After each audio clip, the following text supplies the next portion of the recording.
As the big cars get away, the real battle is on. A 500-mile blind with victory for the one who takes the biggest risk. So Alan, here we are at the world-famous Brooklands racetrack.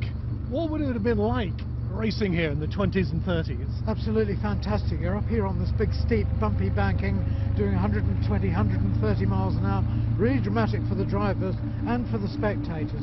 Far more dramatic than what you see in modern motor racing. Something truly memorable and really quite heroic. The whole thing is so different. And they'd have done it in cars like this, which is a 1929 Bentley, 4.5 litres of it. Great roaring thing that would thunder around the track here, sometimes going off the edge of this high embankment here. This embankment is what Brooklands was famous for. Let me go up here to give you an idea of the angle. It's actually 37.5 degrees. And imagine coming round here in a 2-ton car at 150 miles an hour. Not made of asphalt or made of concrete, because asphalt simply wouldn't have set. Pushes his foot down hardest on the accelerator. Speed, speed, and yet more speed.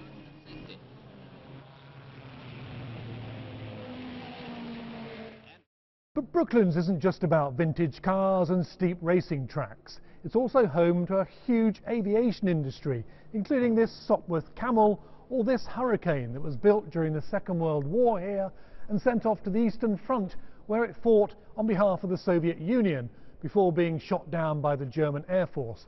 Or then there's this Sopwith Tabloid, which took part in races dating back to 1913. But all these tracks, all these cars, all these aircraft, and even this building need restoring, which is where the Lottery Fund has stepped in, the Heritage Lottery Fund, that's going to be spending millions of pounds to do what, Alan Wynne, the director of this museum?